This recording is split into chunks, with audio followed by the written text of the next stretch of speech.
On this episode of the 476ers podcast, we're going to talk about the West and do a little exit survey on the West. Take it away. Yeah. Justice for the blind, just something that'll find in the rhymes that are coming from my mind. Good morning, or good afternoon, or good evening, everybody. This is episode 54. Man, I don't remember. I don't remember anymore. Anyway, I figured I'm going to do two podcasts this week that'll go up before the finals take place on Wednesday. So you'll have one Tuesday morning, Wednesday morning. Today we're going to talk about the West and how the West was won, if you will. So almost like a brief exit survey, kind of almost what to expect next year. I'll give a little, at the end of the next episode, I'll talk about what I expect in the finals, kind of. I think these would be somewhat short episodes. But, you know, we'll prep up for the final. So first things first, props to the Lakers. Congratulations to the Los Angeles Lakers. I hate you all. I hate you with so much passion. I hate you with so much passion I could create my own black hole that would then lead to its own Big Bang, which would then subsequently lead to the creation of brand new life. I hate you as powerfully as God has created the heavens. I hate the Lakers. I will never like the Lakers. I hate almost all of their great players. Well, I'm sorry. Let me take that back. I don't hate them because I don't know them. And I certainly don't hate Kobe Bryant. Rest in peace to him. But in terms of basketball, yeah, I hate the Lakers. Magic, I respect greatly. You see, like the Celtics, I hate the Celtics. I hate that green motherfucker. Boxing on the front, that Irish, for sure, a racist, just got done calling someone the N-word and then thinks he's finna box me. No, I hate them. I hate the city of Boston. I've never even been there, but I hate it. But I respect their players is the problem. I respect all of their fucking players. And it's very depressing. So we'll talk about, so anyway, the Lakers, good for them. They made it through. And they deserved it. The Nuggets. I think we'll be having Fred join us momentarily, possibly. We'll talk about some basketball real quick with him. Not that he's going to add much value, but fuck him anyway for making me wait today. So the Nuggets, you know, listen, that coming back from 3-1 thing, it's all well and good, and it's going to work sometimes. You see. What happened with the Clippers, as we just learned, Doc Rivers has parted ways. And Doc is, trust me, I'm not the biggest fan of Doc from a Sixers standpoint. I do not want Doc here. Doc yourself somewhere else, my friend. Doc yourself at a different location. But the Sixers, I'm sorry, but the Clippers clearly, as we learned too, with that little story that came out about Paul George trying to tell everybody, hey, you know, stick together. We're gonna make it through next year. We're gonna, let's fight, stick this out. And everyone just rolling their eyes at him because he was trash in Game 7. And Kawhi not being the type of leader that's vocal per se, or super adamant, just kind of moves in silence. You see, again, and I mentioned this on previous podcasts, the importance of Kyle Lowry on that Raptors team, and Danny Green too. Danny Green, who kind of, I would say, almost is the olive branch to extend from Kawhi to the rest of these guys who are already assembled. Kyle, who is who is well respected amongst all the young guys amongst that entire franchise. How important that was to really settle some of the waters, because let's be clear, when Kawhi left San Antonio, not only did San Antonio deserve some of the blame for kind of some of the things that seemingly happened there, but additionally, you know what? I'm sorry. My TV is on, and it's wild. It's wild. I am so sorry. Anyway, not only did he deserve some? I'm sorry. Not only did the Spurs deserve some of the blame for the reason why Kawhi left, but some of the stories coming out. Now, again, you temper this with, it's possible that the Spurs franchise trying to shit on Kawhi to make him look difficult and stuff like that. But definitely seemed he wasn't super communicative. They didn't really know what was going on with him. You know what I mean? And they were trying to play in the public perception like, no, he's just resting and whatever. And meanwhile, you're hearing all these rumblings about Kawhi's like unhappy. So he ends up on the Clippers where he doesn't have anyone. Playoff P is not a leader per se. I mean, those guys really embarrassed themselves. They embarrassed themselves. They, in the words of my man DJ Khaled, fellow Sagittarius, you played yourself. Um, and it's, obviously Kawhi is pretty much unassailable. You're not gonna throw him under the bus. But with that said, the rest of those guys have done nothing to prove themselves. Um, and then so we move on to the Lakers. So the Nuggets can take those guys with these cracks in their armor. LeBron has mastered the teammate, the leadership thing. He's mastered it. You know what I mean? I've talked about this in previous podcasts in reference to MJ, things that he may not have had in terms of MJ, that he's been picking up over the years, and he's mastered it. I also mentioned previously, too, about 3 or 4 years ago, he had reached that level, the true GOAT level. People were putting him on this GOAT status when he was losing to the Mavericks and losing to the Spurs. Putting him in this GOAT status way too early. Really, it wasn't until 3 or 4 years ago, I think. I'll always remember the running bank shot that he hit against the Raptors.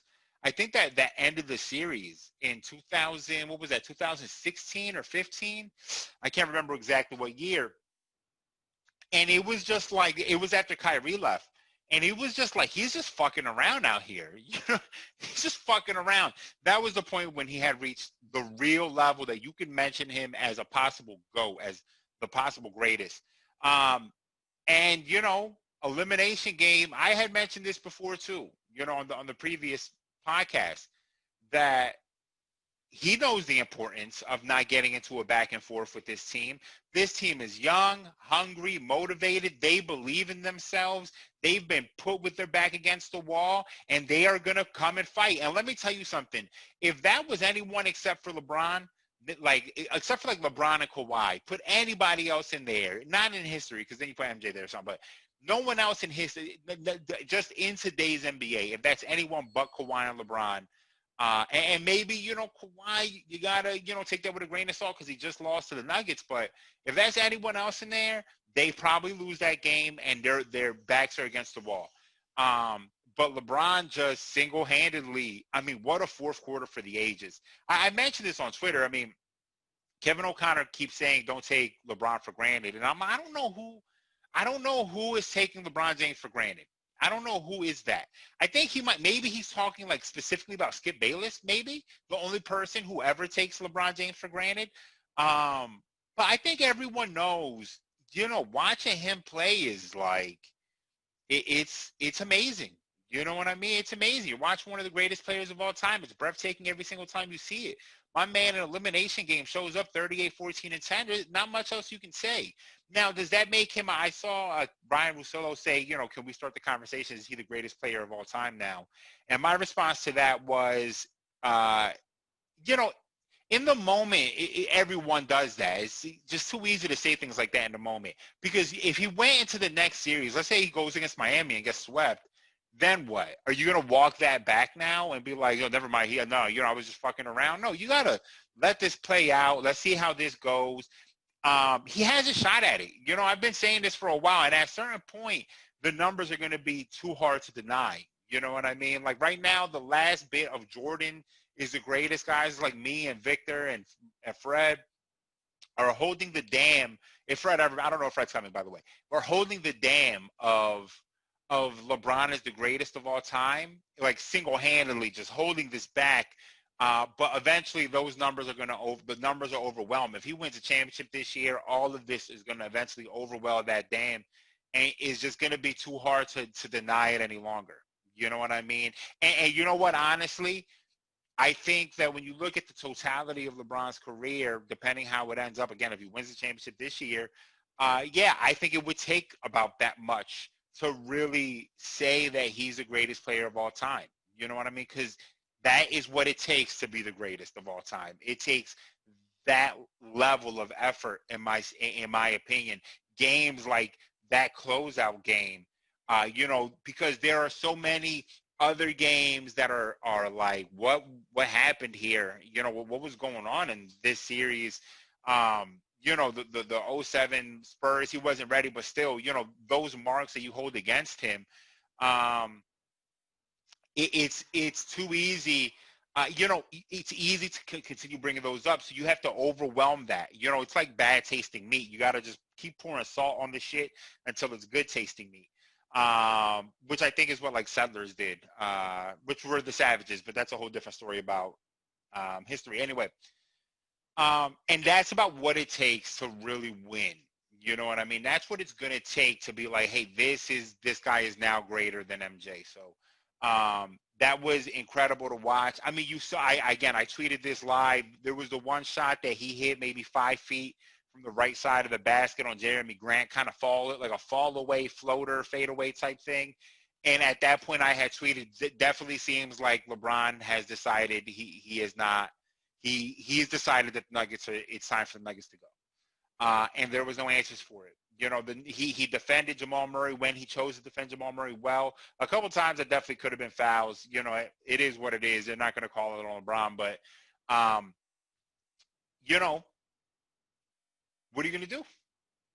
It's funny because watching these two guys, watching him and AD, this is kind of something that LeBron never necessarily had, even though I would say that Kyrie was similar to this for a bit, where you needed somebody to fill up the box score. Give me a second. Fred's in the lobby. Let me add him. Fred, do you hear me? Shut up. Oh, is that why you're half an hour late? Because you had to add the Esperanza? You don't hear me?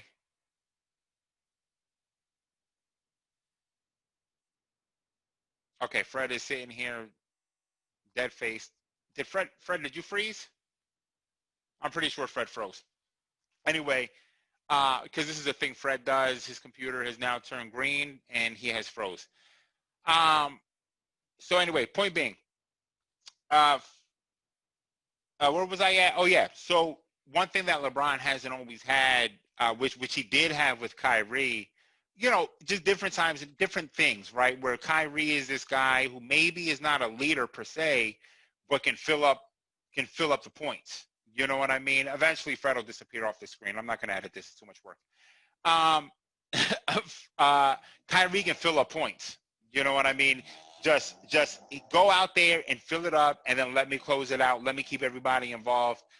Don't do anything else but score points. And that's essentially where AD is right now. I mean, they didn't really have a lot of rebounds throughout the series. In the closeout game, I think he only had like 6 rebounds maybe. I don't know. I have the numbers in front of me, but scored big throughout the series. There's not really no answers for AD. I mean, he is – when the term unicorn began becoming a thing, and we, oh, hey, Fred.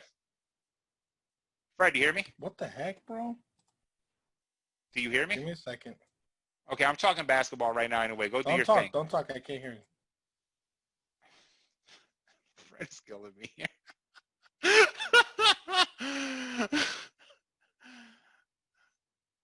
Now I can't hear you, Fred. I'm gonna send you a message. I'm talking basketball. Anyway, point being, AD definitely fills up the box score. This will be a fun sideshow where people can watch whether Fred ever makes it in here or not. And Fred is still talking, so Fred can hear me, but I can't hear him. It looks like. I can read lips though really well. Anyway, so the point being, AD fills up the box score in terms of points, which gets LeBron to the finish line. LeBron doesn't need a whole lot of points. He'll give you 38. If AD can give 30, he only needs to get a combined 40 to 50 points from the other 8 guys on the court. And because of that, he, it becomes pretty simple. Now, again, it's important that people understand that LeBron has stacked the deck for his teams on purpose. And the other thing, too, that I keep seeing on Twitter, which fucking drives me insane, is people said LeBron couldn't do this out west. No one – Fred, can you hear me? Yep, I can hear you. Okay, I can hear you, too. If you want to jump in here, you can jump in. I'm just talking shit. And, Fred, you probably have seen this, too. People talking about, LeBron couldn't do this out – people were saying that LeBron couldn't do this out west. Now, that narrative, I don't even know that was never the narrative. The narrative for Yeah. me at the time when we were actually having this conversation, when I remember it, was more a support for guys like Tim Duncan, who out west spent 20 years Right. constantly competing for finals. You know what I Yeah. mean? LeBron in the East was essentially first beating up on a lot of shit teams. Yeah. Leaves, goes to Miami, stacks the deck, essentially eliminates his biggest competitor, who is Dwayne Wade, by joining forces with him, Right. and dominates the East for all these years. Well, yeah, you're going to go to 8 straight finals when the East is that shitty. That was the narrative. Could he go to 8 straight finals had he been out west the entire time? That was always the question, right? Yeah. So anyway, point being, for the rest of the teams in the West, the Clippers, I don't know what's going to happen with the Clippers. I don't know what they're going to look like by the end, but by the beginning of this following season. Again, Doc is gone. Jerry West, I think Jerry West is a GM now, and he is not afraid of change. And I wouldn't be surprised if Paul George gets a move. Maybe not even Paul George, but I could definitely see guys like Montrez get moved. Lou Will's not offering a whole lot right now. He's going to end up in the same situation as Jamal Crawford, who is this guy who, yeah, can get you a bucket, but can't play a lick of fucking defense. If you put him in a pick and roll, it all goes south. And the whole Kawhi thing, I don't know what's going to happen. They just gave up 1,000 draft picks for these guys, so I don't know what their next move is. Maybe they just run it back with a new coach. I can't imagine that that's even good either. The Nuggets stand pat. There's nothing that they need to do. Yeah. They might trade Paul Millsap. Maybe. I don't even know if you would do that. I'll tell you what. Victor Oladipo wants to leave. He wants to leave the Pacers. I'll talk about this more in depth when we talk about the East later. He wants to leave. Would that be a guy who replaces Gary Harris on the Nuggets? That would make a lot of sense to me. And then you march out Oladipo, Jamal, and Joker. Makes too much fucking sense. I don't think they're going to be – yeah, that would be a hell of a lineup. Yeah. I don't think they're going to be able to afford Jeremy Grant, but I think they're fine with that because they're just going to slide Michael Porter Jr. into that 4 spot, and they're not going to miss a beat. That's a team, bro. No, that's what I'm saying. They are the team, and what do they have that the Sixers don't have? Continuity. They have continuity, and that's one of the biggest things you need because, again, when they get their backs against the wall, Jamal and Joker, they just wink at each other, and they play. Yeah.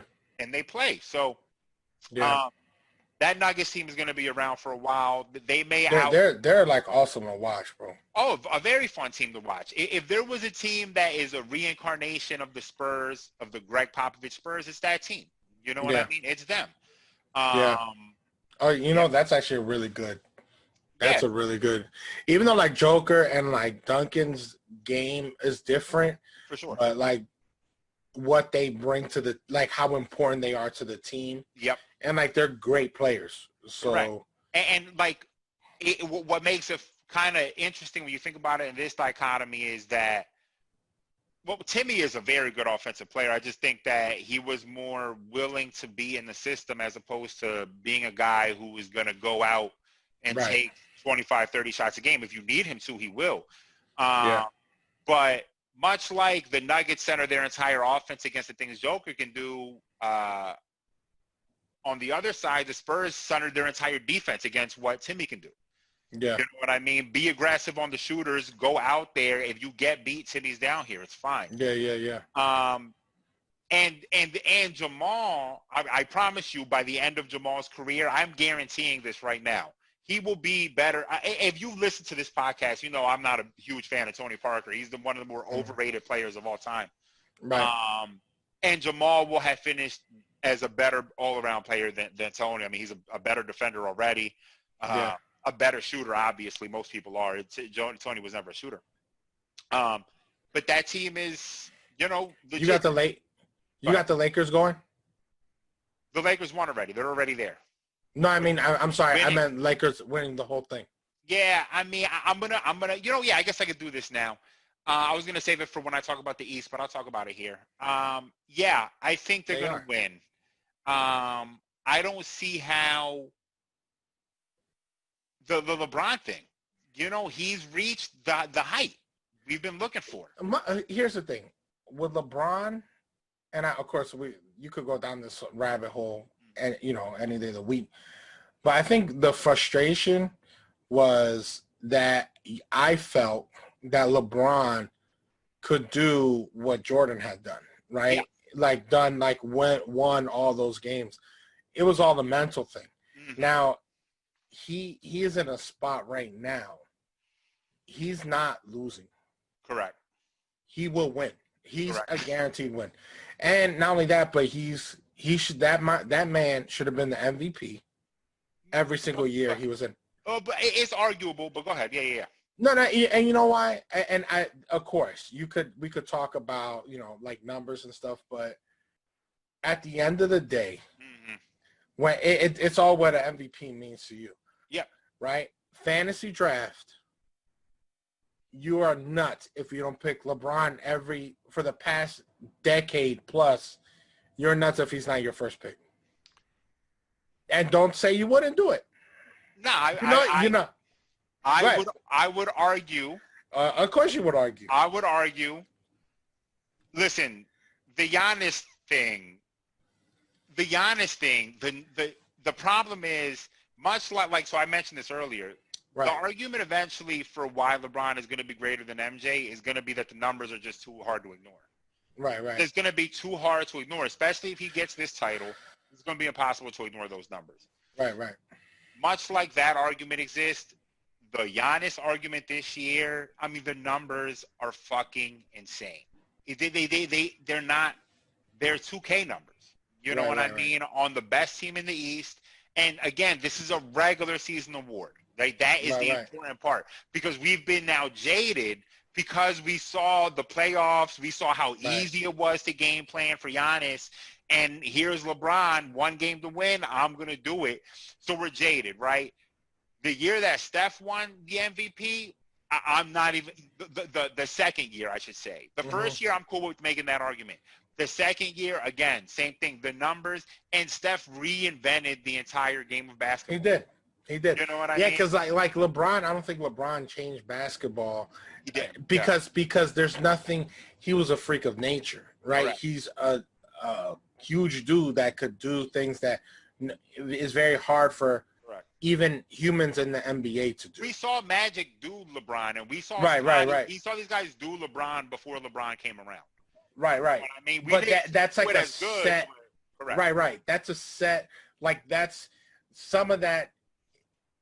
That's God given. Like that's like you got blessed with that DNA. You're the height, the whatever. But like what Steph did was crazy, and he changed the way the game was. Them dudes didn't have to shoot, right? Because there's so many other things they can do. Correct. Steph said, "Hey," like he literally changed the game. Yep. And that's that. But at the end of the day, even with the first pick of the draft. Of your fantasy draft, NBA, let's do past 10 years. Of the past 10, right? And I'm telling you, not just worry about regular season. You're trying to go to playoffs, whatever. Who's your first pick? Yeah, it's LeBron. For the last 10 questions, LeBron. Yeah, and I guess that's why. And this is all like subjective, you know what I mean? Like it's really, but like to me, it's like. LeBron has been the best player, I mean, pretty much since he came in the league. Like you even knew. Arguably. You know what I mean? Yeah. Arguably for the first 7 years, I would say that D Wade had a legitimate argument against him. I mean, he had championship first.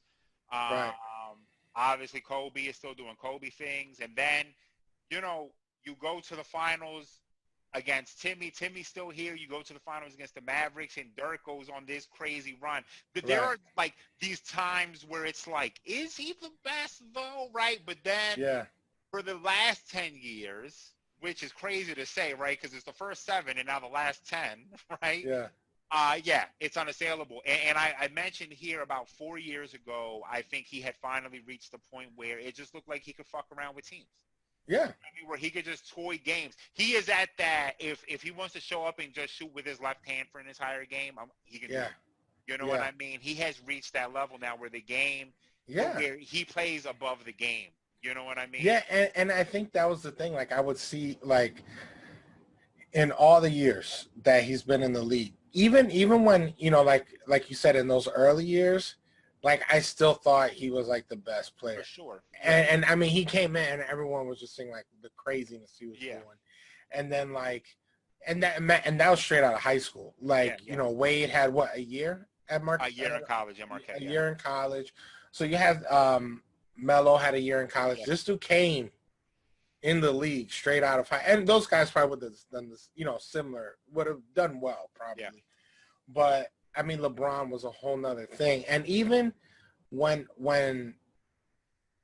like, you know, in my heart, I felt as like all those finals he lost, he could have won. Yeah, he was always in it. He just didn't have the psychoticness of Jordan. Right? To me, it was all a mental thing that he was kind of coasting, and then it got too late. Well, right? He lost it. You know what I mean? I feel it was a more mental thing on him. You know what I mean? The first two for sure, there's no question. The first one, and this is a credit to Melo, to what you just mentioned about them going to college, and why I think it took longer for him, because these guys like MJ was in the league polished already, and LeBron did not have that polish yet. So when he played that first Spurs series, I mean, it's bad. The numbers are bad. His shooting percentages are bad, and it's because he didn't have anything else. Now he's a shitty team too, for sure. You know, Zydrunas Ilgauskas is one of the best Cavs ever, but that's not a good thing. You know what I mean? And they just didn't have enough. He didn't have enough skill set. You know, no way. Because this is so I literally just made this point too about the fact that when you're breaking down his career, he's reaching this point where if he keeps going, he wins this championship, and next year he goes deep again, and the following year probably. That you need all of that to wash away the bad taste from that Spurs series, because there's no way between that Spurs series and between the Mavericks series, where I think he averaged sub 20 in both series, sub 20 points a game. No way MJ goes out like that, right? MJ goes out averaging 35. And he didn't hit that until after the first championship. And then all of a sudden, if he lost, it was 35, 40 a game. You know what I mean? And correct me if I'm wrong, right? A lot of that was like him just like disappearing. Like, it wasn't like, I don't remember him like just like not just missing like the whole series, like missing a ton of shots. It was just more not doing what he could do. The Spurs series, and maybe someone should do a deep dive on something like this, but in the Spurs series, he was coming off of the Pistons. Right. Doing the 25 straight against the Pistons and being accountable and all that. And I think that Spurs series fucked him up because he has a famous for having a photographic memory. So he'll like count these plays in depth from 5 years ago. I remember he hit a game winner one time. He hit a game winner against it was in one of these finals against the Warriors. He hit a sidestep three-pointer on Iggy. And he said, well, he recanted this random play from like 5 years earlier in January where Iggy was guarding him, and he had hit that same exact shot on Iggy then. And he said, I knew I could get to this shot because of this person, right? And I think a lot of great players are able to recant moments like that.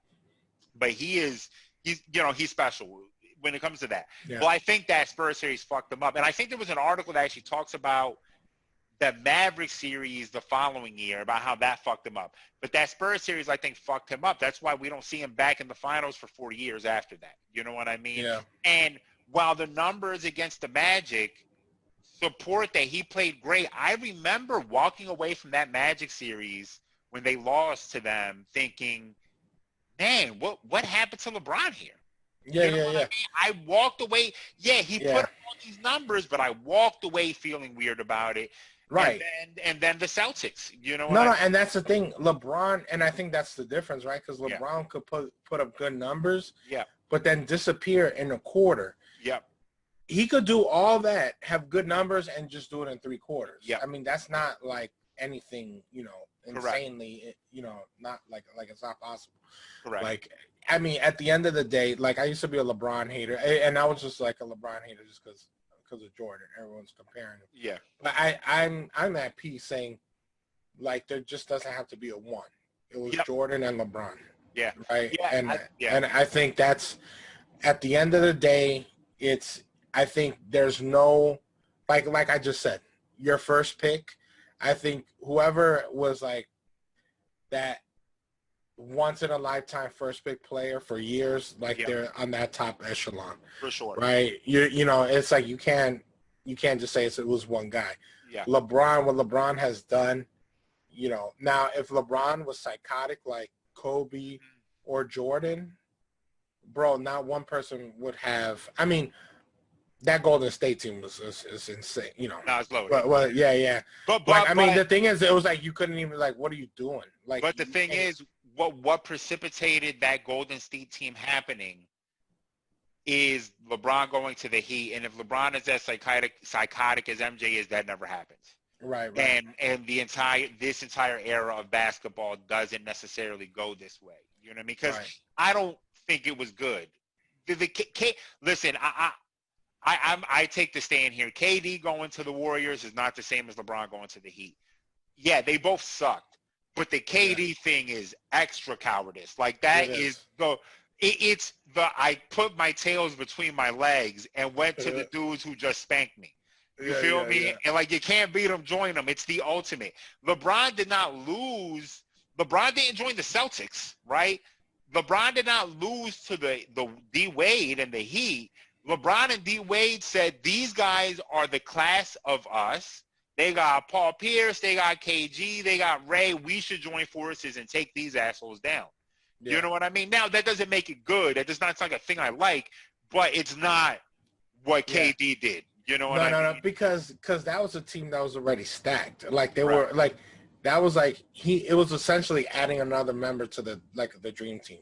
Correct. And be like, oh, and then you bragging that you got the medal. Yeah. Like, come on. No, like you can't.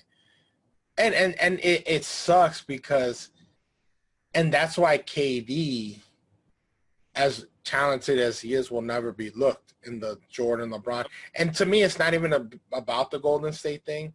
It's about the Oklahoma City thing. It's about him not being able to, like, LeBron on that Oklahoma City team is like, he's making it happen.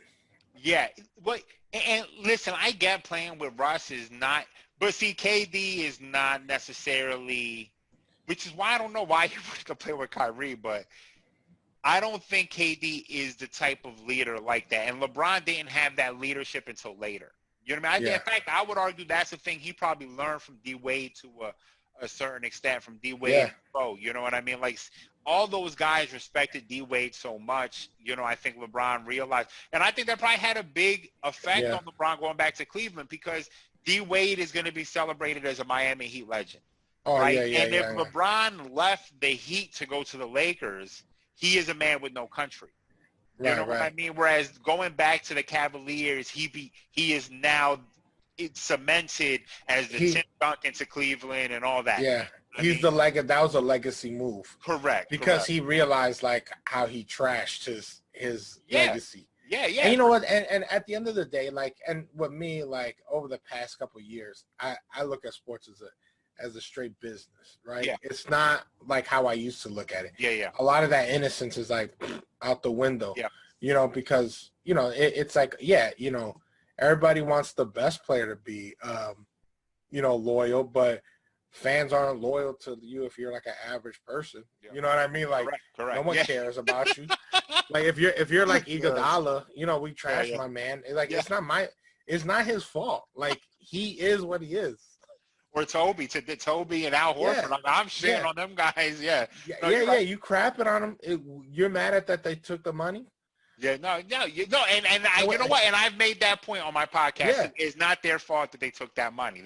No, And you know what I mean? And you know what? And that was the market. You know, it's a supply and demand. But it wasn't They're the like, market. It was this trash front office, but good for them.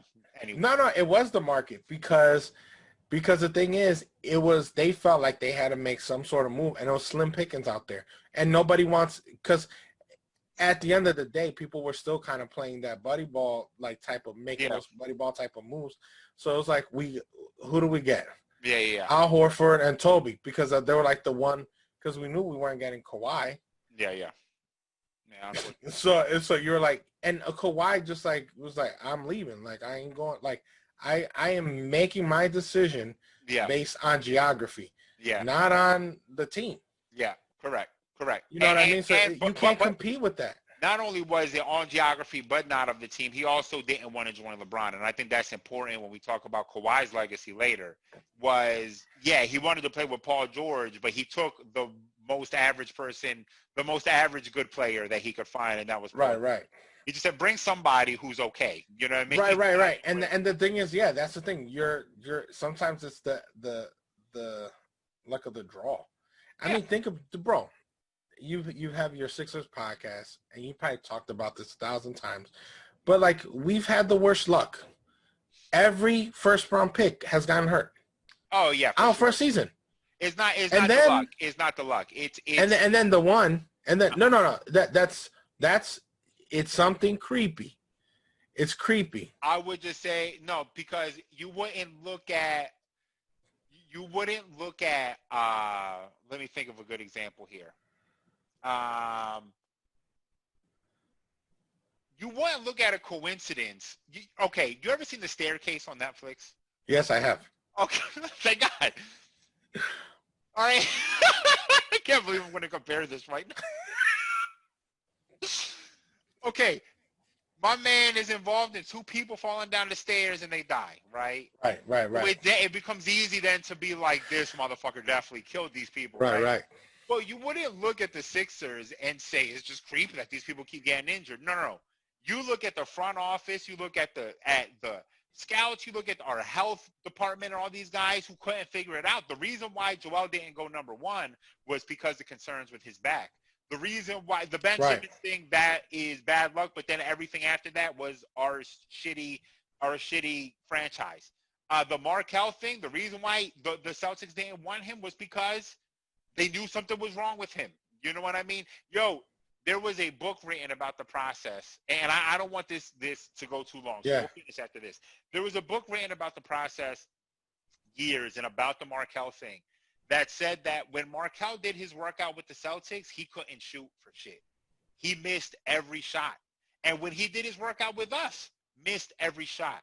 And his handler person told us, nah, he's fine. You know, it's just a lot of stress because there's these guys watching. And they believed it. And they're not playing music. And it's not that they didn't believe it, but they didn't see a red flag that's like, whoa.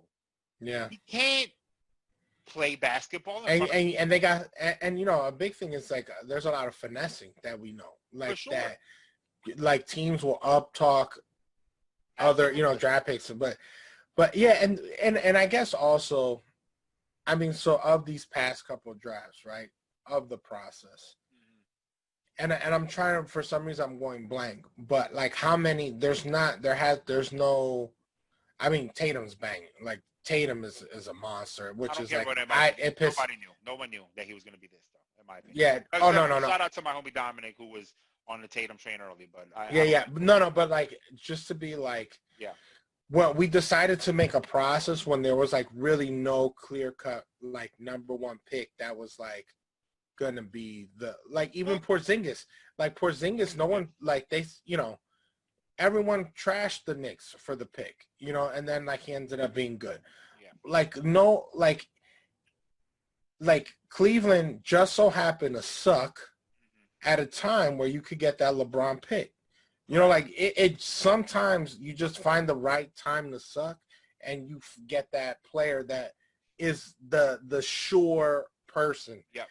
Even when like Nerlens Noel, who was supposed to be one of the, you know, highly touted, and he's hurt. Yeah, but he was trash. So everyone knew he was not going to be good. the Zinger didn't want to work out for us, so we ended up taking Ja, which Ja was whatever. He couldn't play defense. Everyone knew it. But Joel is supposed to be that, and Ben is that, right? Joel and Ben are once in a generation talents. Right. And but I mentioned this on Twitter talking about tanking because people were like, some people are going, well, look at Miami. You don't have to tank, but everyone, there's no nuance in conversation. So it's like, no, Miami did it right this way. They did this way. They did a good job.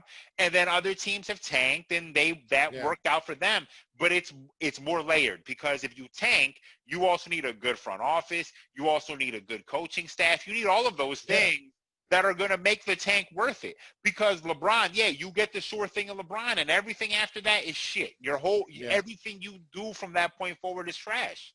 Yeah. You know what I mean? So it's too easy to just boil things down like that.